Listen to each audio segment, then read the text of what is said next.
بسم اللہ الرحمن الرحیم نحمده ونصلی ونسلم علی رسوله الکریم۔ صبح ہم نے منا کو اور عرفات روانہ ہونے کو ڈسکس کیا تھا۔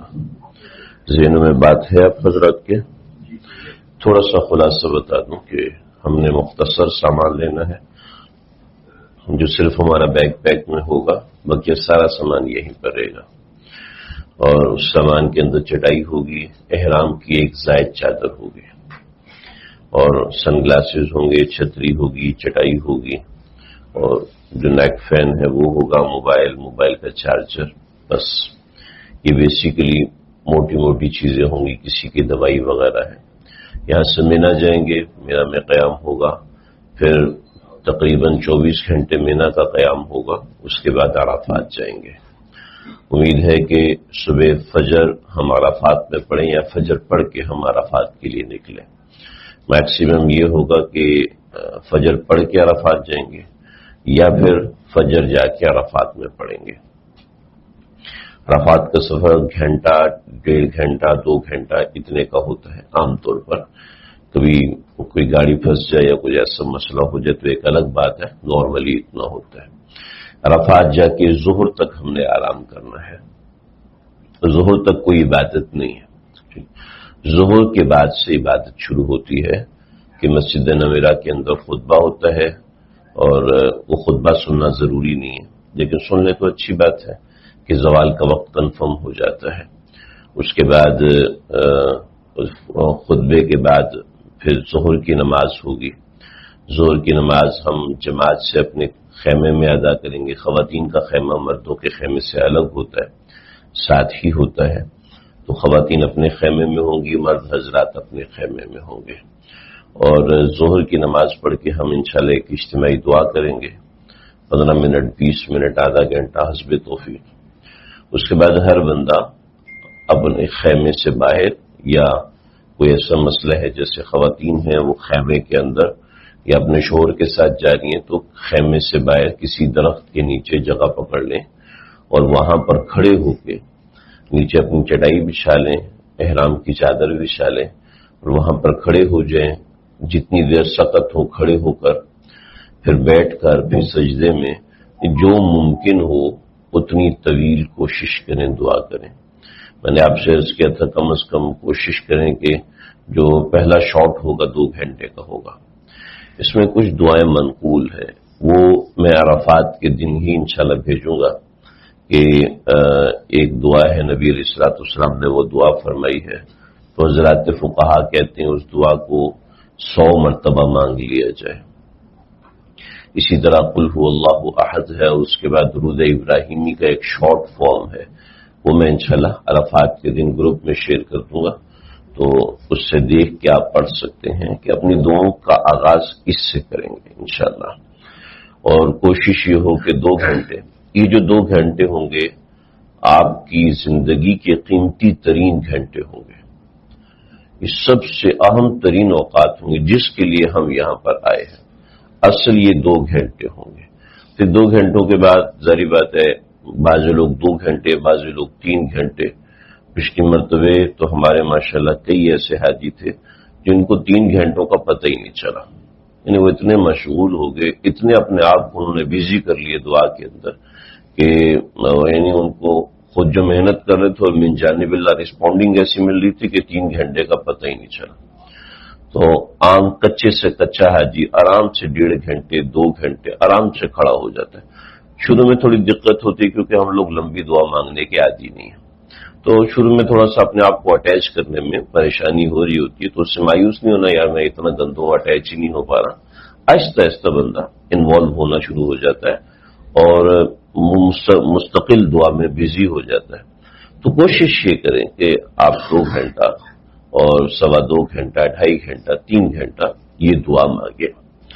اس کے بعد کچھ آرام کریں، اپنے جو آپ کے پیچھے لاز ہیں ان کو فون کریں، بتائیں آپ کے لیے دعا کی ہم نے فلانا ٹھماکہ، جو ظاہر بات ہے ضرورت ہوتی ہے وہاں لوگ آپ کی دعا کا انتظار کر رہے ہوتے ہیں، آپ کی رسپونڈنگ کا انتظار کر رہے ہوتے ہیں۔ کچھ کھائیں پئیں، عصر کی نماز پڑھیں، عصر کی نماز کے بعد پھر آپ دعا کریں، آدھا گھنٹہ، پونا گھنٹہ، پھر تھوڑا سا ریسٹ کر کے پھر آدھا گھنٹہ پونا گھنٹہ، تقریباً 6 گھنٹے ہوتے ہیں ہمارے پاس.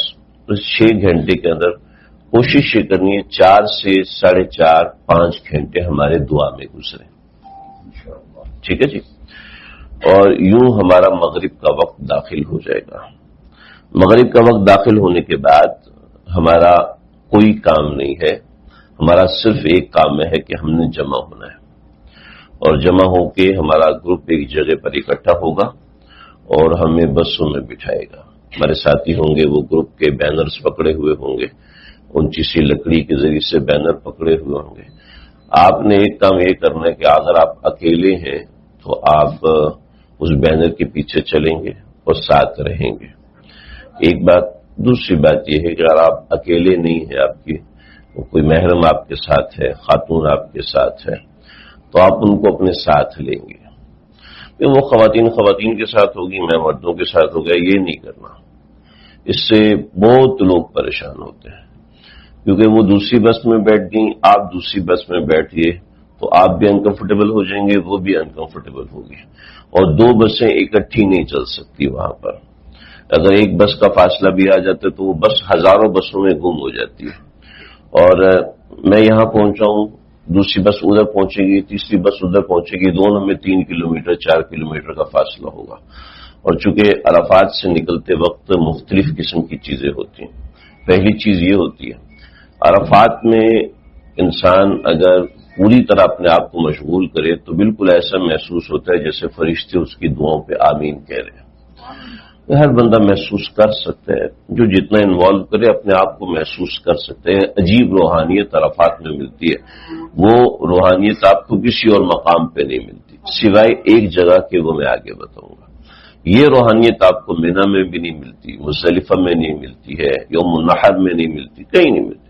پورے حج میں یہ جو 6 گھنٹے ہیں اور اس کے ابتدائی 2 گھنٹے، اس میں جو آپ کو روحانیت مل سکتی ہے وہ کہیں نہیں مل سکتی. یہ سب سے قیمتی اوقات ہے. اگر آپ نے 20 لاکھ 30 لاکھ 40 لاکھ 50 لاکھ 1 کروڑ لگایا تو وہ اس کے لیے لگایا ہے، یاد رکھیے. یہ ٹائم آپ نے ضائع نہیں کرنا. اس ٹائم میں آپ مینجمنٹ میں پھنس گئے، اس ٹائم میں آپ مسجد نمرہ جا رہا ہوں اس میں پھنس گئے، یہ نہیں کرنا. جبل عرفات جا رہا ہوں، جبل عرفات کے پاس قیام کرنا افضل ہے، مگر ذہن میں رکھیں وہاں کوئی سایہ نہیں ہے، وہاں آپ دل جمی سے دعا نہیں کر سکتے. بہت پرانے لوگ 14 حج کیے ہوئے، 16 حج کیے ہوئے، 25 حج کیے ہوئے لوگ وہاں پہ پھنسے ہوتے ہیں کہ پتہ نہیں رستہ مل نہیں رہا، کہاں جائیں، لوکیشن کام نہیں کر رہی، آپ کے درجہ سب خیمے ایک طرح کے ایک شکل کے، آپ کدھر جائیں پتہ ہی نہیں چل رہا. اور آپ سے دسیوں قسم کے لوگ آ کے پوچھ رہے ہوں گے. ہمارے خیمے تو کنسیلڈ ہے آج کل، بالکل بند ایریا ہے، اس میں کوئی آ نہیں رہا ہوتا. اگر آپ تھوڑا سا باہر نکلے روڈ پہ جائیں گے تو آپ کو ہر قسم کا بندہ حاجی ملے گا، پانی پی کے بوتلیں پھینک رہا ہے، یہ کر رہا ہے، پریشان گھوم رہا ہے کہ میں خیمے سے بچھڑ گیا ہوں، کہاں جاؤں. تو لوگ جبل عرفات کے پیچھے جاتے ہیں، ایک افضل عمل کو پانے کے لیے سنت مستحب سب کچھ چھوڑ دیتے ہیں. یعنی جو آپ دعا مانگنے ہیں وہ سب رہ گیا آپ کا. جی میں تو مسجد نبرہ جاؤں گا، وہیں میں نماز پڑھوں گا، امام حج کے پیچھے نماز پڑھوں گا. امام حج کے پیچھے نماز پڑھنے کی فضیلت ہے. جو امام حج نماز پڑھا رہا ہے ڈیفینیٹلی وہ فضیلت آپ کو خیمے میں نہیں ملتی، بٹ وہ صرف فضیلت ہے، اس کے علاوہ کچھ نہیں. نہ سنت ہے، نہ واجب ہے، نہ فرض ہے، نہ کچھ بھی نہیں، بس ایک افضل عمل ہے. اچھی بات ہے آپ امام حج کے پیچھے جمع بین الصلاتین، دونوں نمازیں اکٹھی کریں. 2 نمازیں اکٹھی کرنے کے لیے ہمارے نزدیک شرط ہے کہ امام حج کے پیچھے ہو. اور اگر آپ اپنے خیموں میں پڑھ رہے ہیں تو پھر آپ الگ الگ نماز پڑھیں، یہ افضل ہے. اس میں لڑائی جھگڑا کرنے کی ضرورت نہیں ہے. کوئی جیسے جیسے آپ کو بتاتے جائیں گے آپ اس کو فالو کیجئے گا. آپ سے کوئی ناجائز کام انشاءاللہ نہیں کروائیں گے، کوئی ایسا کام نہیں کروائیں گے جو غیر مستحب ہوگا، جو مکروہ ہوگا. تو کیونکہ ہم بھی آپ کے ساتھ حج کریں تو جان بوجھ کے کوئی مکروہ عمل کیوں کرے گا؟ لاکھوں روپیہ لگا کے سارے گھر بار کو چھوڑ کے، آم کو چھوڑ کر، چونسا آم چھوڑ کر آئے، وائٹ چونسا چھوڑ کر آئے، وہ چھوڑ کر آپ سے عمل کروائیں تو مشکل ہو جائے گی. تو ذہن میں رکھیے گا کہ آپ ساتھ عمل کریں گے، نہ اتفاق کی نہیں کرنی. ٹھیک ہے جی، اتفاق سے چلنا ہے. اور یہ واٹس ایپ پہ ہمارے مفتی صاحب نے ہمیں یہ بتایا، آپ یہ بتا رہے ہیں، ٹھیک ہے، آپ کو آپ کر لو، ٹھیک، سب کو مت بتاؤ. ٹھیک ہے، بعد میں کل آپ کو شرمندگی ہو، یار میں تو مفتی نہیں تھا، میں نے ایسی لوگوں کو بتا دیا۔ جو علم ہے، ریزننگ ہے، جو ریزننگ ڈاکٹر جانتا ہے میں تو نہیں جانتا، وہ ایک دوائی مجھے دے رہا ہے تو اس کی ریزننگ وہ جانتا ہے، اس کے بیک آف دا مائنڈ ہزاروں چیزیں ہیں جس کی وجہ سے اس نے مجھے یہ والی ٹیبلٹ دی۔ اس کو پتا ہے کہ اس کو نیند نہیں آتی اور دوسرے کو نیند آ جاتی ہے، وہ وہی ٹیبلٹ استعمال کرتا ہے، وہ تو ایسے سو جائے گا۔ تو ریزننگ کیا ہے، وہ ریزننگ تو ہم نہیں جانتے نا، ریزننگ کے پیچھے تو کئی سالوں کی محنت اور کوشش ہے۔ لہذا آپ ریزننگ کی فیلڈ میں نہ پڑیں اور آپ عمل کریں، اور اگر کہیں بھی اختلاف ہے نا تو اب یقین کیجئے وہ افضل اور غیر افضل میں اختلاف ہے، اس سے اوپر اختلافات نہیں ہیں۔ جہاں بڑا سخت قسم کا ریجڈ قسم کا اختلاف ہے وہ ہم بتائیں گے کہ اس میں ریجڈ اختلاف ہے، اس وجہ سے خیال رکھیں، لیکن اس کی ضرورت ہی نہیں آپ کو پڑھنے کی۔ آپ یہاں پہ اعمال کرنے آئے، آپ یہاں پہ کسی مدرسے میں تھوڑی آئے کہ آپ علم حاصل کر رہے ہیں اور بتا رہے ہیں لوگوں کو، نہیں، ایسا نہیں کرنا۔ تو عرفات میں عام طور پہ خیموں میں لڑائیاں ہو رہی ہوتی ہیں، الحمدللہ ہمارے خیمے میں اللہ کا شکر ہے آج تک کبھی لڑائی نہیں ہوئی۔ میں سرکاری میں بھی تھا، دوسرے مکاتب کے ساتھ بھی میں رہا ہوں، لیکن الحمدللہ اللہ کا شکر ہے لوگوں کو یہ پتہ ہے نا کہ بھئی افضل غیر افضل کیوں لڑائی کر رہے ہو، پھر افضل نہ آپ کر لو یار، کوئی مسئلہ نہیں۔ تو کسی سے اتنا جھگڑنے کی ضرورت نہیں، وہاں جو حاصل کرنے آئے وہ حاصل کریں، کسی شیطان کے چکر میں نہ پڑے، صحیح ہے۔ تو ایک بات یہ ذہن میں رکھیں کہ وہاں کسی سے اختلاف نہیں کرنا، کسی کو سمجھانے کی ضرورت نہیں۔ بیوی اما آپ کو نہیں پتا، ایسے خواتین کے خیموں میں بھی ایسے بڑے مسئلے ہوتے ہیں، وہ بہت خاص قسم کی، بہت اونچی قسم کی عالمات وہاں پہ پہنچی ہوتی ہیں جنہوں نے پہلے ایک اور آدھا حج کیا ہوا ہوتا ہے، تو بس وہ سب کو بتا رہی ہوتی ہے یہ مسئلہ ہم نے پڑھا ہے اور کتاب میں پڑھا، دیکھو حدیث میرے پاس ہے، میں تمہیں دکھاتی ہوں۔ صاحب سب کچھ اسمارٹ فون میں آ گیا تو آپ کو مسجد میں آنے کی کیا ضرورت ہے؟ آپ کو پڑھنے کی کیا ضرورت؟ سب کچھ آپ کو چیٹ جی پی ٹی بتا رہا ہے، تو پھر آپ کو ضرورت کیا ڈاکٹر کے پاس جانے کی، آپریشن کروانے کی؟ سب کچھ ہمیں چیٹ جی پی ٹی بتا رہا ہے، اس میں بے دلائل بتائے ہوئے، ایسا کچھ بھی نہیں بھائی۔ تو ان چکروں میں نہیں پڑنا ہے، ٹھیک ہے جی۔ اپنی عبادت کرنی ہے، یکسو ہو کر عبادت کریں۔ بہت قیمتی وقت ہے، شیطان بہت زور لگائے گا ضائع کریں۔ آپ لوگ یکسو ہو کر موبائل بند کر کے ایک طرف رکھتے ہیں، سب کچھ اپنے اعمال کو کریں، ٹھیک ہے جی۔ موبائل میں اگر پی ڈی ایف رکھی ہے، بنا جاتے ہیں مقبول دعاؤں کی کتاب رکھی ہے، فلائٹ موڈ پہ لگائے تاکہ کسی کا میسج نہ آئے، اور اپنے 2 گھنٹے 2.5 گھنٹے یکسوئی کے ساتھ گزاریں۔ اپنی فیملی کو اطلاع کریں آپ کے لیے دعا کی ہے، تسلی، اپنے فرینڈز کو اطلاع کریں آپ کے لیے دعا کی ہے، اس کے بعد فریش ہو جائیں، تازہ دم ہو جائے، تازہ دم ہو کے پھر جا کے دعا کریں۔ مگر یہ جو پہلے 2 گھنٹوں میں جو خوشبو ملتا ہے وہ دوبارہ نہیں ملتا، یہ ذہن میں رکھیے۔ تو یہ بعد میں ایسا نہ ہو کہ بھئی وہ خوشبو نہیں ملا، پتہ نہیں میرا حج مردود ہو گیا، ایسا کچھ نہیں ہوتا، ایک فطری بات ہے، طبعی بات ہے، ایسا ہی ہوتا ہے۔ عرفات سے جب آپ نکلیں گے تو اپنی فیملی کے ساتھ یاد رکھیں، جس بس میں آپ ہیں اس بس میں آپ کی فیملی ہونی چاہیے، ٹھیک ہے، اور اس سے آگے پیچھے نہ ہو ورنہ بہت پریشانی ہو جاتی ہے۔ اچھا، اور یہ بات اپنے ساتھیوں کو بھی بتا دیں جو آپ کے روم میں یا شریک نہیں ہو سکے کسی بھی وجہ سے، تو اپنی فیملیوں کو اپنے ساتھ رکھیں، بعد میں بہت ٹینشن ہوتی ہے، بڑی پریشانی ہو جاتی ہے، پتہ نہیں لاکھوں لوگ ہیں کہیں گم گئی ہے ایسے، حالانکہ فون اس کے پاس بھی آپ کے پاس بھی، خدا نہ خواستہ فون گر جاتا ہے پھر تو گئے کام سے، بڑے مسائل ہو جاتے ہیں، تو یہ ذہن میں رکھیے گا۔ عرفات سے نکلتے وقت ہم نے مغرب کی نماز نہیں پڑھنی ہے، ٹھیک ہے، ہمیں بسوں میں بٹھائیں گے، وہاں بسوں میں جا کے بیٹھ جانا ہے، یہ کہنے کو ایک جملہ ہے بس میں جا کے بیٹھ جانا ہے، مگر یہ ایک لنچی پروسیجر ہے کہ بس میں جا کے بیٹھنا۔ اگر آپ کو 15 منٹ آدھے گھنٹے میں اپنی بس مل جاتی ہے، کیونکہ بسوں کے درمیان بالکل شارٹ راستہ ہوتا ہے، آپ اس میں جا رہے ہوتے ہیں، بچھڑنے کا خطرہ ہوتا ہے، اپنے گروپ کے ساتھ رہنا ہے، وہ ٹینشن کے ساتھ رہنا ہے کہ کہیں بچڑ گیا تو گڑبڑ ہو جائے گی، اس جگہ آپ لوگوں نے ٹینشن پال کے رکھنی ہے، سنبھال کے رکھنی ہے بیگ کے اندر کہ آپ ٹینشن نکال کے سامنے رکھ لیں، ٹھیک ہے۔ تو آپ کو اپنے گروپ کے ساتھ رہنا ہے، آگے پیچھے نہیں ہونا۔ لوگ بہت پریشان ہوتے ہیں کیونکہ تقریباً 3.5 ملین بندہ موو کر رہا ہوتا ہے، موبائل نیٹ ورک بعض دفعہ نہیں چل رہے ہوتے، اس نوعیت کے مسائل ہوتے ہیں، تو اپنے گروپ کے ساتھ رہنا ہے، خاص طور پر اپنے محرم کا ہاتھ پکڑ کے۔ یہاں سے نکلنے کے 2 راستے ہیں، ایک راستہ یہ ہے کہ آپ مسجد نمرہ سے پیدل چلیں اور پیدل چلتے ہوئے عرفات چلے جائیں، یہ ریکمینڈیڈ نہیں ہے ابھی، اپنے جب اللہ نے سہولت دی تو سہولت استعمال کریں، بس کے ذریعے سے آئیں، جو سرکاری حجاج ہوتے ہیں یا دوسرے ان کو ٹرین کی فیسلٹی دی جاتی ہے تو وہ ٹرین کے ذریعے سے جاتے ہیں، اچھی بات ہے، ٹرین کے ذریعے سے جائیں، اور پھر اس میں بہت سارے مسائل ہوتے ہیں، مسئلے ہوتے ہیں۔ بطور مثال جہاں سے آپ ٹرین سے اترتے ہیں تو وہ آپ کو وہاں سے نکلنے نہیں دیتے ہیں، ایک کنسیلڈ ایریا ہوتا ہے، اسی کے اندر آپ مزدلفہ گزارتے ہیں۔ تو ٹھیک ہے، وہ اس سے آگے پیچھے جا نہیں سکتے کیونکہ دوبارہ انہوں نے ٹرین پہ بیٹھنا ہوتا ہے اور مینا جانا ہوتا ہے۔ تو ہمارے ساتھ یہ نہیں ہوتا، ہماری بس ہوتی ہے، ہمیں لے کے چلتی ہے، اور تقریباً 4 سے 6 گھنٹے ہمیں بس میں بیٹھنا ہوتا ہے، اور اس دوران وضو بھی ختم ہو جاتا ہے، سو جاتے ہیں۔ بس کے اندر نارملی واش روم ہوتا ہے، کوئی ایسی پرابلم نہیں ہوتی، بڑا سکون ہوتا ہے، عافیت ہوتی ہے۔ اب اپنے فیملی سے کانٹیکٹ کریں، گھنٹہ 2 گھنٹہ آپ کو نیند آنا شروع ہو جائے گی۔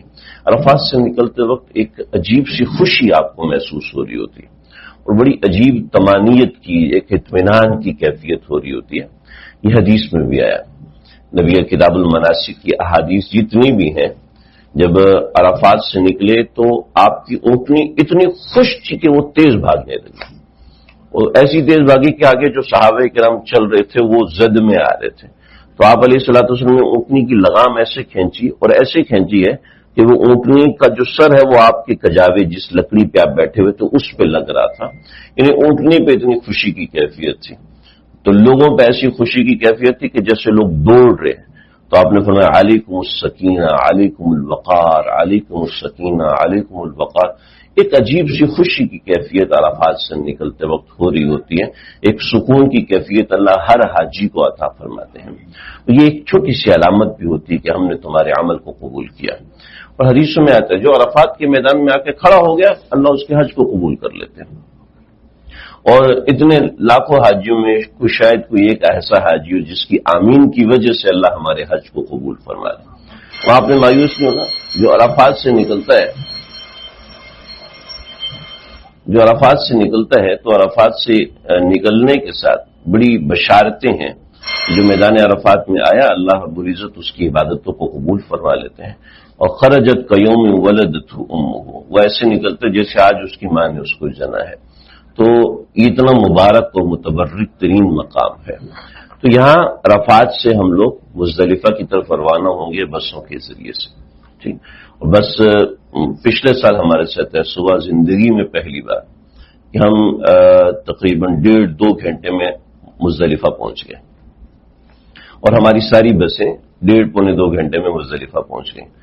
اچھا، نارملی یہ ہوتا ہے جو لوگ پیدل آ رہے ہوتے ہیں وہ 1.5 گھنٹے میں عرفات سے مزدلفہ پہنچ جاتے ہیں، تقریباً وہاں سے 12-13 کلومیٹر کا فاصلہ ہے۔ تو 12-13 کلومیٹر وہ چلنے کا راستہ بڑا کمفرٹیبل بنا ہوا ہے، اچھا راستہ بنا ہوا ہے۔ تو جو لوگ ایسے چل کے آنا چاہتے ہیں ان کو طریقہ کار بھی سمجھا دوں گا کہ طریقہ کار کوئی مشکل نہیں ہے، اپنے خیمے سے نکلیں، لوکیشن فائنڈ کریں، مسجد نبوی کی طرف چلنا شروع کر دیں، اور جیسی مغرب کا وقت داخل ہو، پہلے توپ کا گولہ چلتا تھا، ابھی ہر ایک کے پاس موبائل ہے، اس کے اندر اذان چالو ہو جاتی ہے۔ تو آپ میدان عرفات سے نکلنا شروع ہوں، تقریباً 1.5 گھنٹہ میکسیمم 1.25 گھنٹے میں آپ مزدلفہ پہنچ جاتے ہیں، اور ایک اچھی جگہ آپ کو مل جاتی ہے۔ یہ پیدل چلنے والوں کے لیے مگر ریکمینڈڈ نہیں ہے۔ پچھلی مرتبہ اس کو کیا ہو گیا بھائی، صبح خوشی ہو رہی ہے عرفات سے نکلنے کی شاید۔ اچھا، ہمارے ساتھی کچھ جوشیلے ساتھی تھے، انہوں نے کہا جی ہم نے پیدل جانا ہے۔ میں نے طریقہ ان کو بتایا، تقریباً رات 3:30 بجے میں نے پوچھا بھی سب لوگ پہنچ گئے، آپ کہاں ہیں؟ کہنے لگے کہ وہ ہمارا ساتھی ہے فلاں، اس کے گھٹنے میں درد نکل گئے اور ہم ابھی تک مزدلفہ میں داخل نہیں ہوئے۔ تو جب اللہ نے سہولت دی ہے تو سہولت استعمال کریں، ٹھیک ہے۔ 1 قدم پہ 7 لاکھ نیکی ہے، وہ بڑی فضیلت کا باعث ہے، مگر وہ فضیلت آگے انشاءاللہ ملے گی، ایسی ملے گی کہ انشاءاللہ آپ کی ٹانگیں بتائے گی فضیلت حاصل کی آپ نے۔ یہاں سے آپ پہنچیں گے مزدلفہ، ٹھیک ہے جی؟ کیا ہو گیا؟ اوہو، اچھا اچھا اچھا،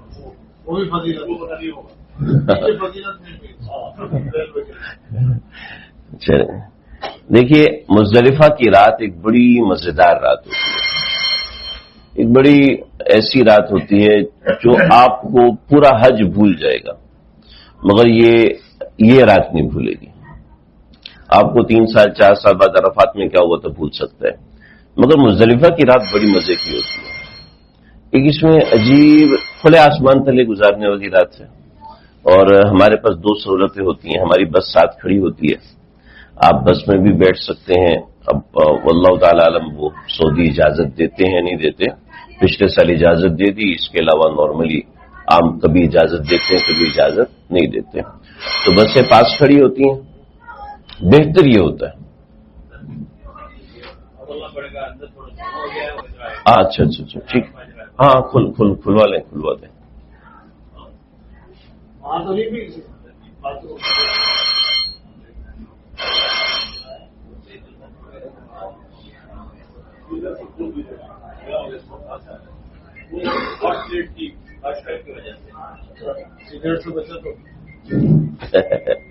اچھا جی، یہاں تک سمجھ میں آ گیا جی. مزدلفہ پہنچنا ہے. اچھا، مزدلفہ پہنچنے کے بعد مزدلفہ کے کوئی خاص اعمال نہیں ہے، لیکن اس دفعہ جو ہمیں مزدلفہ مل رہا ہے نا وہ شب جمعہ مل رہا ہے. شب جمعہ کی فضیلت اپنی جگہ پر ہے. بعض روایتوں میں آتا ہے کہ حج اکبر جمعے کو عید ملنے کا نام، یوم النحر عید الاضحیٰ ملنے کا نام حج اکبر، لیکن یہ صحیح نہیں ہے. بعض حضرات نے کہا جمعے کو عرفہ ملنے کا نام حج اکبر ہے، یہ بھی صحیح نہیں ہے. البتہ جمعے کو عرفہ مل جائے تو ایک حج 70 حج کے برابر ہوتا ہے، لیکن ہماری اس دفعہ سوئے قسمت کہ ہمیں وہ نہیں مل رہا. تو لیکن اگلا جمعے کا دن ہمیں عید الاضحیٰ کا مل رہا ہے. لیکن یہ رات بڑی فضیلت والی ہے، بہت فضیلت. آپ نے فرمایا کہ بہت سی دعائیں ایسی جو میں نے عرفہ میں مانگی تھی وہ قبول نہیں ہوئی، مزدلفہ میں مانگی تو قبول ہو گئی. تو یہ مزدلفہ کی رات، اس رات میں آپ سورہ یاسین پڑھیں، سورہ کہف پڑھیں، سورہ دخان پڑھیں، سورہ حامیم سجدہ پڑھیں. اگر آپ کو سہولت صحت اجازت دے موبائل سے نکال کے پڑھ لیں، آسانی ہوتی ہے. اور تھوڑی سی گرمی لگ رہی ہوتی ہے. اس مزدلفہ کی رات میں آپ نے کنکر جمع کرنے ہیں، اور میں ساتھیوں سے کہتا ہوں کہ اپنی محرمات کو ایک جگہ پہ بٹھاتے ہیں. خواتین ایک جگہ پر بیٹھ جائیں، چٹائیاں بچھائیں، اس کے اوپر چادر بچھائیں. وہاں جاتے ہی ہم مغرب پڑھتے ہیں اور عشاء پڑھتے ہیں، جہاں تک ممکن ہوتا ہے جتنے لوگ اکٹھے پہنچ سکے، کیونکہ بسیں 3 4 5 بسیں ہوتی ہیں، وہ اکٹھی نہیں پہنچ سکتی. تو کوشش ہو کہ جتنے ساتھی اکٹھے ہوں تو ہم وہاں پر چٹائیاں بچھاتے ہیں اور اس کے اوپر چادریں بچھاتے ہیں، مصلے بچھاتے ہیں، چھوٹی جائے نماز جو ساتھ لے کے جاتے ہیں. اور اس کے بعد مغرب کی نماز پڑھتے ہیں اور فوراً ہی کھڑے ہو کے عشاء کی نماز پڑھتے ہیں. ٹھیک ہے، یعنی مغرب کے 3 فرض پڑھے اور اس کے بعد فوراً کھڑے ہوئے تکبیرات تشریق پڑھتے ہوئے، اور عشاء کے 2 فرض پڑھے. اگر مسافر ہیں مقیم ہے تو 4 فرض. اور اس کے بعد پھر مغرب کی سنتیں، پھر عشاء کی سنتیں اگر مقیم ہے، ورنہ 3 وتر پڑھ کے فارغ ہو گئے. ٹھیک ہے. اور مزدلفہ کے اندر وضو خانے، واش روم آپ کو ہر وقت اویلیبل ہوتے ہیں، کوئی ایسے مسئلے والی بات نہیں ہوتی. یعنی جو ہمیں مینا میں اور عرفات میں واش روم میں رش ملا تھا، عام طور پہ مزدلفہ میں نہیں ملتا، یا ملتا ہے تو بہت کم ملتا ہے. تو مزدلفہ کھلا میدان ہے، واش روم اتنے زیادہ ہے، لوگ اتنے زیادہ ہیں. تو مزدلفہ میں جہاں میں بس اتارے گی، میں انشاءاللہ نوید بھائی، سال بھائی وغیرہ سے میں ریکویسٹ کروں گا تو کوشش کریں کہ مغرب اور عشاء پڑھ کے اور رات گزار کے فجر سے 8 گھنٹہ پہلے سب ایک جگہ اکٹھے ہوں. اگر ایسا ہو جائے تو بہت اچھا ہوگا. ورنہ کچھ لوگ تھکے ہوتے ہیں، ویل چیئر پہ ہوتے ہیں، وہ کہتے ہیں بس اب ہمیں مت ہلاؤ. تو ٹھیک ہے، کوئی ایسا نہیں، لیکن یہ کوشش ہوگی کہ ہم لوگ اکٹھے نکلے تاکہ سب کے ارکان ایک ساتھ ہو جائیں تو بہت اچھا ہے. یہ ہم نے رات گزارنی، رات میں کوئی عمل نہیں ہے. آپ اگر سورہ کہف پڑھتے ہیں، یاسین پڑھتے ہیں، چونکہ آج کی رات، یہ جو رات آئے گی بڑی اہم رات ہوگی، فضیلت اگر یہ پڑھ لیتے ہیں تو بڑی اچھی فضیلت ہے. حدیث میں آتا ہے جس نے شب جمعہ میں سورہ دخان پڑھی ہے، شب جمعہ میں سورہ دخان پڑھی ہے، وہ صبح ایسے اٹھتا ہے جیسے کہ ماں کے پیٹ سے پیدا ہوا. اور اگر اس کا انتقال ہو جاتا ہے تو اس کو شہید کا اجر ملے گا. یعنی سورہ دخان پھر تمام راتوں میں سب سے افضل ترین رات لیلۃ القدر ہے، مگر وہ متعین نہیں ہے. اور اس کے بعد تمام راتوں میں سب سے افضل ترین رات عرفہ کی رات ہے جو کہ متعین ہے. یعنی یہ والی رات جو ہمیں مزدلفہ کی رات میں ملے گی. اس رات میں مزے کی بات بتاؤں جو اس سب کو پسند ہے، اور وہ یہ ہے کہ اس رات میں آرام کرنا سنت ہے. ٹھیک ہے، اس رات میں سونا سنت ہے. اس رات کے بارے میں اختلاف ہے کہ آپ نے تہجد پڑھی یا نہیں پڑھی. راجی یہی ہے کہ آپ نے تہجد پڑھی ہے، مگر اکثر علماء یہ فرماتے، بہت سارے علماء یہ فرماتے ہیں کہ آپ نے تہجد بھی نہیں پڑھی، اس رات میں صرف آپ نے آرام کیا. تو اس رات میں آرام کرنا سنت ہے، سمجھ رہے ہیں؟ تو اس رات میں کچھ نہ کچھ آرام کریں، کوشش کریں کہ آرام مل جائے. تو مزدلفہ پہنچ کر ہم نے ایک کام کرنا ہے کہ 2 نمازیں اکٹھی پڑھنی، اور دوسرا کام یہ کرنا ہے کہ پانی کی بوتلیں کافی ساری ہوں گی، تو پانی کی بوتل لے کر اس میں کنکر بھرنے ہیں، اور ہر بوتل میں 60-70 کنکر بھر لیں. یہ ہوتا ہے ساتھیوں کو ساتھ لے کے جاتا ہوں اور بتاتا ہوں کون سے کنکر لینے. یہ جو ہمارا انگوٹھے کا پور ہے نا، بس اتنا کنکر لینا ہے. جو انگوٹھے کا پور ہے بس اتنا کنکر ہوگا آپ کے پاس، اس سے بڑا کنکر نہیں اٹھانا، اور کوشش کریں اس سے چھوٹا بھی نہ اٹھائیں. بس اس کے راؤنڈ اباؤٹ جو کنکر ہے وہ لینا ہے. اس کی آسان سی نشانی یہ ہے کہ جو بوتل سے آرام سے اندر چلا جائے وہ کنکر جو ہے وہ مارنے کے قابل ہے. تو ہمیں تھیلیاں بھی دی ہوئی ہیں، مگر تھیلیوں کی ضرورت نہیں ہوتی. بوتلیں لے کے بوتلیں بھر لیں. آدھے گھنٹے میں ایک بندہ سارے گروپ کی کنکریاں بھی اکٹھی کر سکتا ہے. یعنی کوئی اتنا لمبا ٹائم نہیں ملتا. آسانی سے ایک کنکر لے لیں، وہاں پانی کے بوتس لگے ہوتے ہیں کافی اونچے سے، اس سے ایک مرتبہ کنکریوں کو دھو لیں تو اچھی بات ہے، نہیں دھوئیں تو کوئی دھونا مستحب ہے. تو کنکریاں لینی ہیں، اور کچھ کنکریاں وہاں پہ بکھیری ہوتی ہیں حکومت سعودیہ کی طرف سے، کثرت سے ڈھیر لگے ہوتے ہیں وہاں پر. آپ عام طور پر لیٹ رہے ہوتے تو کنکریوں کے اوپر لیٹ رہے ہوتے ہیں. حکومت سعودیہ نے اتنی زیادہ کنکریاں وہاں پہ کھیری ہوتی ہیں. تو وہاں سے کنکریاں پک کر لیں گے، اور ہر بندہ کوشش کرے 60-70 کنکریاں ایک چھوٹی بوتل میں بھر لے اور اپنے جو بیگ ہے اس کے اندر ڈال لے. یہاں پہ مزدلفہ مکمل ہو گیا ہمارا. فجر کا وقت داخل ہوگا. کوشش ہوگی فجر سے پہلے ہم سب ایک جگہ پر اکٹھے ہو جائیں. جو گروپ سب سے آگے ہوگا تو کوشش کریں گے دیگر گروپ پیدل چل کے وہاں پہنچ جائیں. کچھ لوگ ایسے ہوتے ہیں جو ویل چیئر کے بغیر چل نہیں سکتے. کچھ تو ایسے ہیں کہ ویل چیئر ان کی چلائی جاتی ہے. کچھ ایسے جن کے گھٹنے میں درد ہے، ویل چیئر نہیں ہے، تو ان کے لیے پچھلے سال بھی بس کا انتظام تھا. امید ہے اس سال بھی ہوگا بس کا انتظام. لیکن بس جو ہے وہ ریکمینڈڈ نہیں ہے یہاں پر میں آپ سے کہوں گا کہ پیدل چلیں. اور ہماری کوشش ہوگی فجر کی نماز پڑھیں، اور فجر کی نماز پڑھ کے ہم ایک اچھی سی دعا کریں. وہاں پر 15 منٹ 20 منٹ جو توفیق ہو وہ دعا کریں. اور یہ جو فجر کے بعد تھوڑی دیر کا رکنا ہے، تھوڑی دیر کا مطلب ہے ایون 1 منٹ، اگر 1 منٹ بھی آپ مزدلفہ میں رک گئے تو وقوف مزدلفہ ادا ہو گیا. جو رات کا قیام ہے مزدلفہ میں یہ سنت ہے. ٹھیک ہے، کھلے آسمان تلے افضل ہے، اگر آپ بس میں بیٹھے ہوئے تو بھی جائز ہے. ٹھیک ہے، اور جو فجر کی نماز پڑھنے کے بعد 1 منٹ بھی اگر آپ مزدلفہ میں رک گئے تو یہ آپ کا واجب ادا ہو گیا. تو وقوف مزدلفہ ایک واجب ہے جو کہ ہونا ضروری ہے. آپ وہاں پر 1 منٹ بھی رک گئے ہیں تو بھی آپ کا یہ واجب ادا ہو گیا. بہتر ہے کہ ہم اس کے لیے دعا کریں، اللہ تعالیٰ سے مانگیں. تقریباً 4:12-13 پر فجر کا وقت داخل ہوگا. ہم انشاءاللہ وہاں پر نماز کریں گے جماعت کے ساتھ. کوشش ہوگی خواتین ہوں پیچھے کھڑی ہو جائیں. تھوڑی حالت خراب ہو رہی ہوگی، تھکاوٹ ہو رہی ہوگی، کیونکہ مسلسل سفر میں ہوں گے. آرام بھی مل رہا ہوگا لیکن چونکہ ایسا آرام تو نہیں ہے جو ہمیں ہوٹل میں ملتا ہے، تو اس وجہ سے کچھ ڈسٹربینس ہوتی ہے. یہاں سے مزدلفہ سے آپ نے کنکریاں چن لی ہیں، رات کا قیام کر لیا، سنت بھی ادا ہوگی، واجب بھی ادا ہو گیا. ٹھیک ہے، اس کے بعد بسم اللہ کر کے مزدلفہ سے چلنا شروع کریں گے اور مینا تک پہنچیں گے. نارملی مینا سے 1-1.5 کلومیٹر پیچھے رکتے ہوتے ہیں. نارملی ایسا ہوتا ہے 1-1.5 کلومیٹر پیچھے رکیں تاکہ آگے مینا کے کنارے پہ رش اتنا زیادہ ہوتا ہے، وہاں پر پولیس والے وہ ٹاں بجا رہے ہوتے ہیں تاکہ لوگ وہاں سے یا تو آگے چلے جائیں یا پیچھے چلے جائیں. تو اس وجہ سے 1-1.5 کلومیٹر پیچھے رکتے ہیں. فجر پڑھ کے بسم اللہ کر کے چلنا شروع کر دیا. مینا کے کنارے تک تھوڑا سا آپ کو رش ملتا ہے.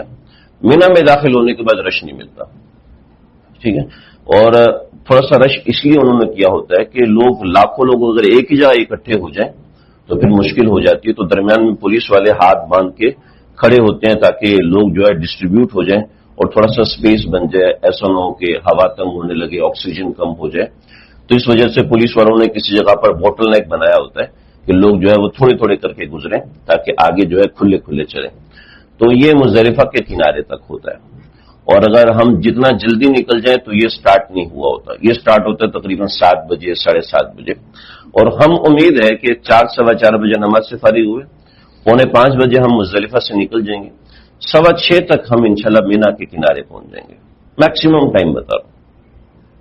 مینا میں داخل ہوں گے بسم اللہ کر کے, اور مینا میں داخل ہونے کے بعد سیدھی ہماری منزل ہوگی جمرات. اس میں ہمارے ساتھیوں نے کہا تھا کہ اگر درمیان میں ہمارا خیمہ بھی آتا ہے, اگر ہم اس روٹ پہ ہو گئے جس میں ہمارا خیمہ آتا ہے تو بیٹھ کے آرام سے ناشتہ کریں, اور ناشتہ کر کے کچھ آرام کریں, اور آرام کرنے کے بعد رمی کے لیے جائیں. ایک یہ آپشن ہمارے پاس ہے. اور دوسرا آپشن یہ ہے کہ ہم بسم اللہ کر کے سیدھا چلتے جائیں, اور جس روڈ پہ ہم آئیں گے تو یہ 3 روڈز ہمیں ملیں گی. ہماری بس جس جگہ پر رکے گی اس بس کی جگہ سے چلنے کے بعد آگے 3 روڈ ملتی ہیں. ہمیں یاد کرنے کی ضرورت نہیں, لیکن صرف آپ کی معلومات کے لیے بتا رہا ہوں کہ سوق العرب اور سوق الجوہرہ اور سوق السلام, یہ 3 روڈیں ہمیں ملتی ہیں. اور 3 روڈوں میں جو سڑک بھی مل جائے بس ٹھیک ہے. ایک روڈ چھت والی ہوتی ہے, 2 روڈیں ایسے کھلی ہوئی سڑکیں ہیں. جو روڈ بھی ہمیں مل گئی ہم اس روڈ پہ انشاءاللہ چل پڑیں گے. اور میکسیمم 1 گھنٹہ نارمل سپیڈ میں اگر پورا گروپ چل رہا ہے تو گروپ میں کچھ سلو چلنے والے ہوتے ہیں, کچھ تیز چلنے والے ہوتے ہیں. تو اگر پورا گروپ اپنے ساتھ چلے گا متوازن سپیڈ کے اندر تو پہنچ جائیں گے 1 گھنٹے میں, 1.25 گھنٹے میں. اور بہت اگر آرام سے چلیں گے تو 1.25 گھنٹے میں. اس دوران ہم نے تلبیہ پڑھتے رہنا ہے, جوش بڑھاتے رہنا ہے, اپنا بھی اپنے ساتھیوں کا بھی. عبادت کر کے تھکے ہوئے ہوں گے, اپنا آخری رکن ادا کرنے جا رہے ہیں تو تھوڑا جوشیلے انداز میں جس کو یاد ہے تلبیہ پڑھے تو سب, جب ایک کو یاد آتا ہے تو دوسروں کو بھی یاد آتا ہے. ایک اونچا پڑھتا ہے تو دوسرے بھی اونچا پڑھتے ہیں تو اس سے فائدہ ہوتا ہے. تو تلبیہ پڑھتے ہوئے چلتے چلے جائیں.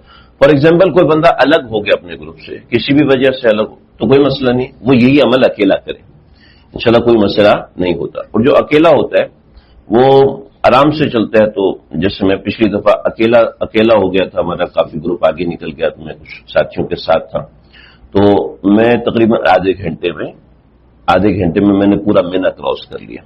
گروپ کے ساتھ ہوں گے تو گھنٹہ لگ جائے گا. آرام سے چلتا رہے, کوئی درمیان میں پانی بھی پیا, جگہ پانی بھرا ہے, کنکریوں کو 1-2 دفعہ دھویا. وہاں چونکہ آپ کو کھڑے نہیں ہونے دے رہے ہوتے تو آپ بیٹھیں گے تو 5 منٹ 6 منٹ بیٹھ سکتے ہیں. درمیان میں پانی کی جگہ ہوتی ہے, ٹھنڈا پانی موجود ہوتا ہے, اور واش رومز ہوتے ہیں, مگر واش روم نارملی خیموں کے اندر ہوتے ہیں تو اس لیے مسئلہ ہوتا ہے. 2-3 واش رومز آپ کو ملیں گے, وہاں آپ واش روم جا سکتے ہیں, اور دوسری چیزیں بھی ہیں, نہا بھی سکتے ہیں, بات بھی لے سکتے ہیں. تو راستے میں واش روم بھی آپ کو ملتے ہیں, یہ سب چیزیں ہوتی ہیں. یہاں تک سمجھ میں آگے بھی. اس کے بعد ہمارا جو کام ہے مینا پہنچنے کے بعد ہمارا جو روٹ ہوگا ہم نے اسی روٹ پہ رہنا ہے. کوشش ہو اللہ سے دعا مانگے کہ ہمیں فرسٹ فلور مل جائے, ورنہ نیچے گراؤنڈ فلور پہ 2 سڑکیں آ رہی ہوتی ہیں, اور فرسٹ فلور پہ بھی اس طریقے سے 1 سڑک آ رہی ہوتی ہے, اور کچھ دوسرے حجاج دوسری طرف سے گھوم کر بھی فرسٹ فلور پہ جا رہے ہوتے ہیں. تو فرسٹ فلور پہ رش بہت کم ہوتا ہے, نسبتاً کم ہوتا ہے, اور گراؤنڈ فلور پہ جو رش ہوتا ہے وہ تھوڑا زیادہ ہوتا ہے. تو آپ کو اب رمی کرنی ہے تو اندر داخل ہوں گے, 7 کنکریاں نکال لیں گے. اندر داخل ہوں گے, داخل ہوتے ہی اوپر چڑھ جائیں گے یا پھر نیچے ہوں گے. جیسے جمرات کی بلڈنگ بڑی باروب قسم کی بلڈنگ ہے جمرات کی, تو آپ جمرات میں داخل ہوں گے تو 7 کنکریاں اپنے پاس نکال لیں. احتیاطاً 8 نکال لیں, کسی کو وہم ہوتا ہے تو 9 نکال لیں, بقیہ بوتل پیچھے رکھ دیں. سمجھ میں آ گیا یہاں تک. پہلا جمرہ آئے گا, جمرہ تقریباً 20 میٹر کی ایک دیوار ہے. اس جمرے کو آج کچھ نہیں کہنا, تمہیں کل ملیں گے انشاءاللہ, ٹھیک. پھر اگلا جمرہ آئے گا, وہ اس کو بھی کہیں گے بابا تجھے کل سیدھا کریں گے, ٹھیک ہے. اور پھر تھوڑے سے فاصلے پر تیسرا جمرہ آئے گا. بلڈنگ ہے, اے سی لگا ہوا ہے, کوئی پریشانی نہیں, اور ایک عجیب اندر ہو کا عالم ہوتا ہے, اور بڑی روبدار قسم کی بلڈنگ ہے, بڑا انسان کو روحانیت محسوس ہوتی ہے. آپ نے بلڈنگ پہ جانا ہے اور آپ نے دیکھنا ہے کہ وہاں پہ طوفان بدتمیزی مچا ہوا ہوتا ہے. ایسے وہاں پر لوگ چل رہے ہوتے ہیں, ایسے کنکریاں مار رہے ہوتے ہیں, ایک دوسرے کوئی اس کو گرا رہا ہے, کوئی اس کو گرا رہا ہے. ہم نے ایسا نہیں کرنا. چاہے کتنا بھی رش ہو, طریقہ میں آپ کو بتاتا ہوں کہ ہم نے کیسے کرنا ہے. اور وہ کوئی ویل چیئر پہ بھی ہے وہ بھی اس کو کر لے گا، بڑی آسانی سے کر لے گا کہ ہم نے یہ کرنا ہے کہ پورا جمرہ ہے، پورا جمرہ ہے، ہم نے بسم اللہ کر کے پورے جمرے کو کراس کرنا ہے، پورا جمرہ کراس کرنا ہے رش کے پیچھے ہوتے ہوئے، ایسے نہیں کہ بالکل اس سائڈ پہ چلے جائیں، جو رش ہے جہاں پر وہاں پہ کھڑے ہو کے ہم نے جمرے کو کراس کرنا، ہمیں نظر آ رہا ہے یہاں پہ راستہ بن رہا ہے، مت داخل ہوئیے گا، نظر آ رہا ہے بیگم کہہ رہی ادھر داخل ہو، تو جورو کا غلام ہے وہ تو فوراً گزرے گا، تو یہاں پہ جورو کی غلامی نہیں کرنا، تو کہنا ہے بی آؤ میرے ساتھ میں آپ کو لے کے جاتا ہوں، ٹھیک ہے، اول تو کوشش کریں گے ہم اکٹھے ہوں، اور اگر الگ ہو جاتے ہیں تو اس صورت میں سمجھا رہا ہوں کہ یہاں پر اندر رش کے نہیں گھسنا، کیونکہ آپ گھس جائیں گے باہر آپ کے لیے نکلنا مسئلہ ہو جائے گا، ٹھیک ہے، آپ کسی نے اپنی وہ وہاں پہ بوری پھینکی ہوئی ہے، کسی نے اپنا ویل چیئر وہاں چھوڑ کے چلا گیا تو اس سے مشکل ہو جاتی ہے، آپ نے شروع میں کبھی بھی جمرے میں داخل نہیں ہونا، نہ آج داخل ہونا ہے نہ آئندہ کے دنوں میں، سمجھ رہے جی، تو آپ نے ڈائریکٹ جمرے کے پورے جمرے کو کراس کرنا ہے، اور بالکل جمرہ جہاں پر ختم ہوگا، یہ جمرہ ہے پورا، ٹھیک ہے، یہ پورے جمرہ جہاں پر یہاں پر آ جانا ہے، اس کونے میں آ جانا ہے، اور اس کونے میں کبھی بھی رش نہیں ملا، یعنی یہاں تک دیکھا کہ اس جگہ پر بندہ کچلا گیا اور خون پھیلا ہوا ہے، مگر یہ جگہ پھر بھی خالی ہوتی ہے، یعنی یہ جگہ ہمیشہ خالی ملے گی آپ کو، تو گھوم کر آپ اس کونے میں آ جائیں گے، اس کونے کی بات اس لیے نہیں کر رہا کہ صرف رش نہیں، بلکہ اس لیے بھی کر رہا ہوں کہ یہیں سے رمی کرنا سنت ہے کہ آپ کا بایاں کندھا کعبۃ اللہ کی طرف ہوگا اور دایاں کندھا منی کی طرف ہوگا، اور یوں آپ بسم اللہ اللہ اکبر کہہ کے ایک کنکری ماریں گے، دوسری کنکری ماریں گے، تیسری ماریں گے، چوتھی ماریں گے، پانچویں، چھٹی اور ساتویں، اور آپ کو ایک عجیب فیلنگ محسوس ہوگی، لاکھوں کنکریاں وہاں پہ جاری ہوں گی مگر آپ کو اب کی کنکری نظر آئے گی، صحیح، یہاں پہ آپ کو شعیب اختر نہیں بننا بھائی، ٹھیک ہے، شعیب اختر نہیں بننا ہے، ایسے زور سے مارے تیری خیر تجھے چھوڑوں گا نہیں، لیکن آپ کتنی بھی زور سے مارے کنکری باہر نہیں گرتی ہے، مگر پھر بھی احتیاط یہی ہے کہ آپ کنکری ماریں گے اور کنکری اس پیالے میں گرنی چاہیے، جو خالی سپیس ہے اس میں گرنی چاہیے، بہتر ہے کہ وہ دیوار سے لگے، تو آرام سے کنکری ماریں گے، آپ قریب کھڑے ہوئے ہیں، ہر بندے کو اندازہ ہے کہ میری کنکری وہاں پہنچ جائے گی کہ نہیں پہنچ جائے گی، اور عجیب آپ کو چیز نظر آئے گی کہ آپ کو اپنی کنکری نظر آئے گی، اینڈ تک نظر آئے گی، یعنی ٹکرا کے نیچے گرنے تک آپ کو اپنی کنکری نظر آئے گی لاکھوں کنکریوں کے اندر، تو یہ ایک عجیب روحانیت ہے اس مقام کی، سمجھ بھی نہیں آتا ایسا کیوں ہے، تو یہ آپ 7 کنکریاں وہاں سے ماریں گے، 7 کنکریاں مارنے کے ساتھ آپ کے حج کے بنیادی ارکان ختم ہوں گے، ٹھیک ہے، یہاں سے آگے 2-3 مشورے ہیں، 2-3 باتیں ہیں، اور ریکمینڈڈ روٹ وہ بھی میں آپ کو بتاتا ہوں، آپ لوگ تھک تو نہیں گئے بھائی، سمجھ میں آ رہی بات، بور تو نہیں ہو رہے نا، شیطان کو مارنے کے بعد کہاں سے بور ہوں، چلو جی، آگے کیا ہوگا، آگے یہ ہے کہ آپ یا تو واپس مینا جائیں، مینا میں اپنے خیمے میں چلے جائیں، میں فی الحال کہوں گا ایسا نہ کریں، دوسرا یہ ہے کہ آپ طواف زیارت کے لیے چلے جائیں، وہ بھی آپ جا سکتے ہیں، مینا کے خیمے میں جانا ہے تو آپ یو ٹرن لیں، سیدھا باہر نکل جائیں، یعنی آپ وہاں سے باہر نکلیں گے اور نیچے سے آپ کا خیمہ سامنے ہوگا، یا پھر آپ کو 2.5 کلومیٹر جا کے واپس آنا پڑے گا، اپنے خیمے میں چلے جائیں، لیکن ہم نے جو سامان لیا نا وہ خیمے کے اعتبار سے نہیں لیا۔ نمبر 2، آپ طواف زیارت کے لیے چلے جائیں، تو طواف زیارت کے لیے اگر آپ نے جانا تو بالکل سیدھا چلے جائیں، ٹھیک ہے، کیونکہ روٹ 2 بنے ہوئے جمرات میں، آپ first floor, second floor, third floor, fourth floor, جس فلور پہ بھی جائیں گے تو 2 روٹ بنے، ایک سیدھا آگے جانے کا روٹ بنا ہوا ہے اور ایک واپس جانے کا، یو ٹرن لے کے باہر نکلنے کا روٹ بنا ہوا ہے، تو اگر آپ کو طواف زیارت کے لیے جانا تو سیدھے چلے جائیں، مگر ریکمینڈڈ نہیں ہے کہ آپ طواف زیارت کے لیے جائیں، آپ تھکے ہوئے ہیں، طواف زیارت اتنا بہترین عمل ہے، اس کو پوری تسلی اور اطمینان کے ساتھ کیا جائے، جو طریقہ میں آپ کو انشاءاللہ بتاؤں گا۔ ایک منٹ ہم یہ ختم کر لیں، اس کے بعد آپ سوال کیجیے گا۔ یہاں سے باہر نکلیں اور فوراً آپ نے جس کو قربانی کے پیسے جمع کرائے ہیں، اپنے گروپ میں جمع کرائے ہیں، آپ کو کچھ جاننے والا ہے اس کو اپنے جمع کرائے ہیں، تو آپ قربانی کے پیسے جن کو جمع کرائیں ان کو میسج ڈالیں، فون کریں، جو پروسیجر ہے اس کو فالو کریں، بھی میں نے رمی کر لی ہے لہٰذا میری قربانی کرتے ہیں، تو جو قربانی کا ذمہ دار ہے وہ آپ کی اس بات کو نوٹ کر لیتا ہے اور اپنے پاس نوٹ ڈاؤن کر لیتا ہے اور پھر وہ قربانی کرتا ہے، مگر یاد رکھیے قربانی فوراً نہیں ہوتی، کیونکہ قربانی کے لیے حکومت سعودیہ کا ایک پورا پروسیجر ہے. حکومت سعودیہ صرف اوتھینٹک لوگوں کو قربانی کرنے کی اجازت دیتی ہے، اور یہ پاکستان کی طرح نہیں ہے گلی میں جانور گرایا چل بسم اللہ اللہ اکبر بے قربانی کر رہے ہیں، گلیوں میں خون بکھرا ہوا ہے. یہاں پر ایسا نہیں ہوتا. یہاں پہ پورا ایک کنسیلڈ سسٹم ہے.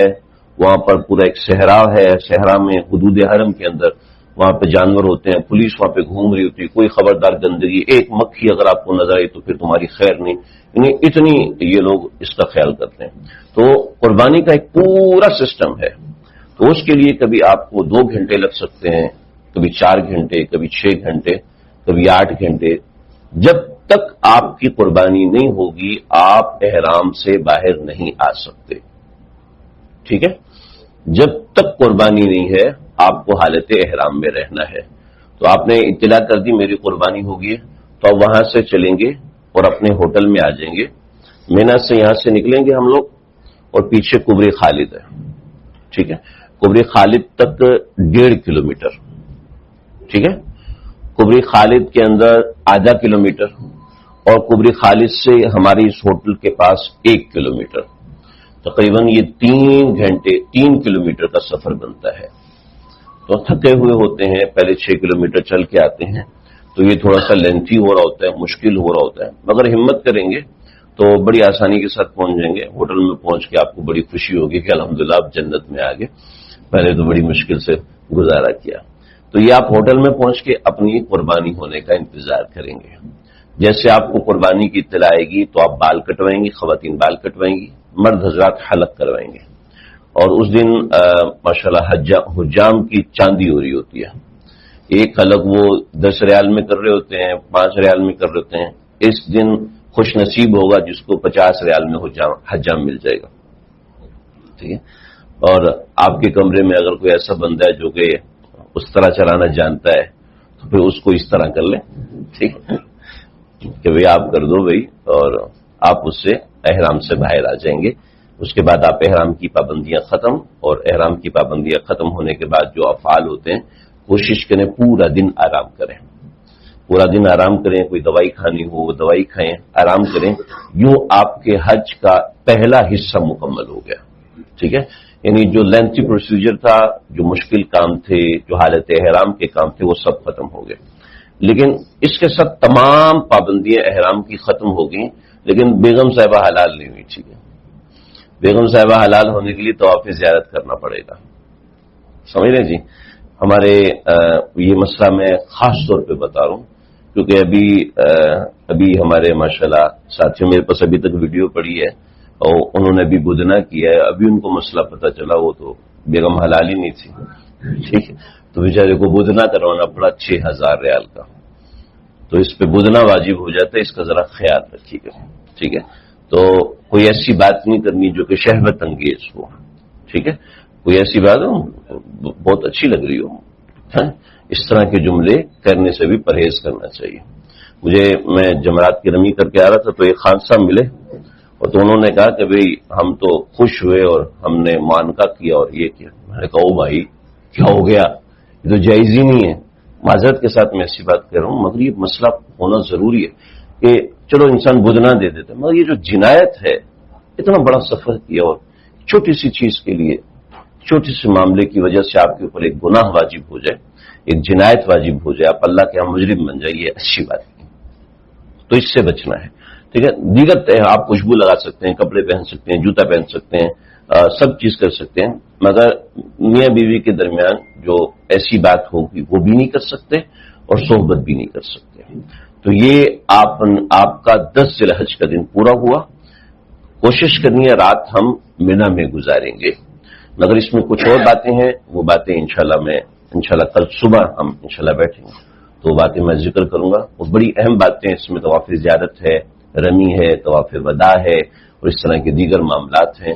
اس کے اندر جو بنیادی مشورے ہوں گے، چیزیں ہوں گی، انشاءاللہ میں آپ کے سامنے رکھوں گا. یہاں تک کسی کے ذہن میں کوئی سوال ہو، کوئی بات ہو. جی 10 ذی الحج کی رات 10 ذی الحج کی رات 11 ذی الحج کی رات، 12 ذی الحج کی رات اور 8 ذی الحج کی رات، یہ سب مینا میں گزارنا سنت ہے. ٹھیک ہے؟ واجب نہیں ہے. ٹھیک ہے, اگر آپ نے مینا میں نہیں گزاری تو کراہت ہے, لیکن واجب کے ترک کا کوئی گناہ نہیں, یعنی ترک واجب اس میں نہیں ہوگا. اور صرف سنت کا ترک کرنا ہے, لیکن سنت کا ترک کرنا کیوں ہوگا؟ سنت کا ترک کرنا تو صحیح نہیں ہے نا. مکروہ, آپ کا حج مکروہ ہو جائے ترک سنت کی وجہ سے, یہ مناسب نہیں. کسی کا عذر ہے تو عذر کی وجہ سے کوئی مینا کا قیام اس کا رک رہا ہے, بیمار ہے, اس کی وجہ سے ایسی تکلیف ہے, ویل چیئر پر ہے, مینا نہیں جا سکتا, اس نوعیت کے مسائل ہیں, تو اس صورت میں مینا کا قیام منسوخ کر سکتا ہے. لیکن یہ سنت ہے, اور کسی کا عذر ہے تو عذر کی وجہ سے اس کے اوپر گناہ نہیں آئے گا, کراہت نہیں آئے گی. لیکن بغیر عذر کے کسی نے مینا کا قیام چھوڑ دیا تو پھر یہ مکروہ عمل ہے. البتہ اس میں 3 باتیں ہیں, وہ انشاءاللہ میں ذکر کروں گا. آج بتاؤں گا تو لینتھی ہو جائے گا, سمجھ میں نہیں آئے گا. تو کس وقت تک آپ کو مینا پہنچنا ہے؟ مغرب تک مینا پہنچنا ہے. مغرب کے بعد یعنی رات گزارنی مینا میں, ٹھیک ہے, یا اکثر رات مینا میں گزارنی. یہ 3 باتیں وہ میں بتاؤں گا. مینا کے حوالے سے 3 بہت اہم باتیں.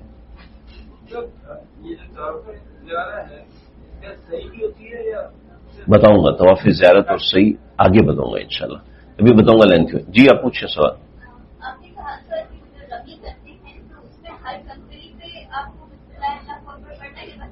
جی بہت اچھا سوال. بسم اللہ اللہ اکبر ہر کنکری پہ پڑھنا, ٹھیک ہے. بسم اللہ اللہ اکبر رغم للشیطان ورزل للرحمن, پوری دعا کی پوری دعا پڑھیں. بسم اللہ اللہ اکبر پڑھ کے رمی کریں. اس کے بغیر بھی رمی کریں تو ہو جائے گی, لیکن کنکر مارے اللہ کے نام کے بغیر مارے تو کیا مزہ ہوگا. جی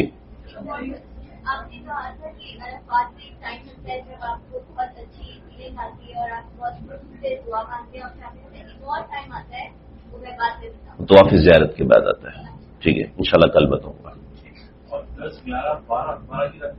جی ہاں, 10 کی رات جو 10 کا دن ہم نے گزارا, اس کی جو رات آئے گی, ٹھیک ہے, پھر 11 کی رات آئے گی, پھر 12 کی رات آئے گی. یہ 3 راتیں مینا میں گزارنا سنت.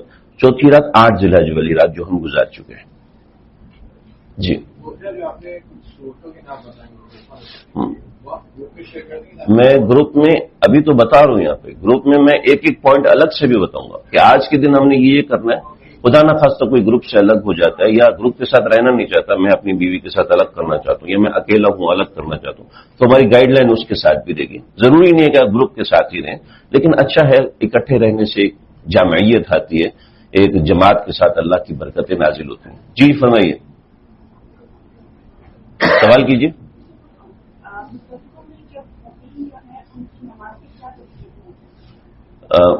مزدلفہ میں مرد حضرات جماعت سے نماز پڑھیں گے, اگر کوئی جماعت کے ساتھ نہیں ہے تو اکیلا نماز پڑھے گا. ایسی خواتین کے لیے بھی مغرب کی نماز پڑھنی ہے, مغرب کی نماز پڑھیں گی, اس کے بعد عشاء کی نماز پڑھیں گی, پھر عشاء کے وتر پڑھیں گی, اور مغرب کی سنتیں اس وقت نہیں پڑھیں گی, عشاء سے پہلے مغرب کی سنتیں نہیں پڑھیں گی. جی مغرب کی سنتیں, عشاء کی سنتیں, اور پھر وتر. اگر کوئی مقیم ہے تو اس کے اوپر سنتیں لازم ہیں, تو مسافر ہے تو سنتیں نفل ہے, پڑھے گا تو اچھی بات ہے, نہیں پڑھے گا تو کوئی لازم نہیں ہے. تو مقیم کے لیے یہ ہوگا کہ مغرب پڑھے فرض, اور تکبیرات تشریق کرتے ہوئے کھڑا ہو, اور عشاء کی فرض پڑھے, اور پھر 2 رکعت سنت مغرب کی, 2 رکعت عشاء کی, اور پھر 3 رکعت وتر کی پڑھنی. اور مسافر کے لیے مغرب, عشاء اور 3 وتر, بس اس طرح ترتیب ہوگا. جب ہم جماعت کریں گے تو ایک اقامت ہوگی, ایک اقامت سے مغرب عشاء دونوں کی نمازیں پڑھی جائیں گی. جی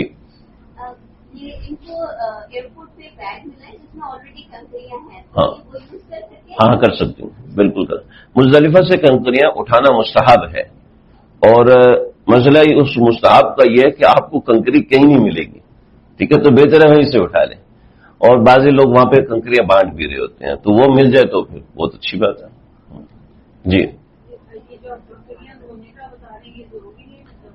مستحب ہے, بہتر ہے کنکری دھو لی جائے. اس کے اوپر ہر کوئی بندہ گزرے ہے, پاؤں گزرے ہیں, اور کسی کے جوتے میں کچھ لگا ہوا ہے, کچھ لگا, تو بہتر ہے کہ پاک کنکری ماری جائے.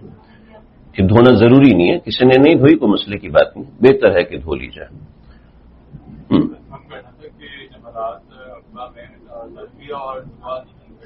جی ہاں, یہ بہت اچھی بات آپ نے پوچھی, میرے سے رہ گئی تھی. جب آپ جمرات میں داخل ہوں گے تو اس وقت سے جب آپ پہلی کنکری ماریں گے تو تلبیہ ختم.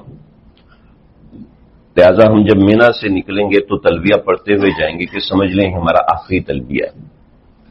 پتہ نہیں دوبارہ حج کی عمرے کی توفیق ہوتی ہے نہیں ہوتی، تو میں بھی یہ لاسٹ ٹائم آپ کا تلبیہ کا وقت ہو. تو یہ تلبیہ پڑھتے ہیں تو رمیم کرنے کے ساتھ ہی تلبیہ ختم ہو جاتا ہے. جیسے ہم حرم میں داخل ہوئے تو پہلا استلام کرنے کے ساتھ تلبیہ ختم ہو گیا تھا، ایسے ہی یہاں پر بھی تلبیہ ہمارا ختم ہو جائے گا. اور جہاں تک دعا کی بات ہے تو ایک اصول ذہن میں بٹھا لیں، ہمیشہ تیسرے جمرے کے بعد دعا نہیں ہے. جب ہم پہلے جمرے کی رمی کریں گے یعنی پہلے شیطان کو کنکر ماریں گے تو دعا ہے، دوسرے شیطان کو کنکر ماریں گے تو دعا ہے، جب بھی تیسرے شیطان کو کنکر مارنا ہے تو دعا نہیں ہے. تو آسان سا اصول ہے کہ تیسرے شیطان کے بعد کبھی بھی دعا نہیں ہے. لہٰذا اب ہم نے تیسرے شیطان کی رمی کرنی ہے تو اس کے بعد دعا نہیں ہے. ایک بڑی فضیلت آتی ہے کہ تیسرا شیطان جو ہے یہ وسوسہ ڈالنے والا شیطان، اس کا نام ولہان ہوتا ہے، اور آپ کو حج سے پہلے اور بعد میں وسوسے ویسی بہت آتے ہیں. ٹھیک ہے، وسوسہ ڈالتا ہے، غصہ چڑھاتا ہے، آپ کو زبان کھلواتا ہے. تو اس لیے آج اسی کو سیدھا کریں گے، ٹھیک کہ تو نے آج میں ہمیں بہت تنگ کیا ہے، اب ہم آپ کو نہیں چھوڑیں گے. ہاں جی جی جی حل کروانے کے بعد وہ کب کریں گے؟ حلق کروا لیں گے تو اس کے بعد طواف زیارت آپ کر سکتے ہیں. طواف زیارت آپ 10 کو کر سکتے ہیں، 11 کو کر سکتے ہیں، 12 کی مغرب سے پہلے کرنا ہے. طواف زیارت ایک بہت اہم رکن ہے، اس لیے میں چاہ رہا ہوں میں الگ سے اس کو بتاؤں گا انشاءاللہ، ورنہ ان چیزوں کی اہمیت کم ہو جائے گی، پھر وہ ایک الگ چیز شروع ہو جائے گی. تو انشاءاللہ ہماری اگلی جو نشست فجر کے بعد ہوگی تو کوشش ہوگی کہ اس کے اندر آپ حضرات سے گزارش ہے کہ ضرور شریک ہوں، اس میں بڑی اہم چیز ہوگی. کوئی اور سوال؟ جی انشاءاللہ فجر کے بعد اور عصر کے بعد ہم مستقل بیٹھیں گے. جی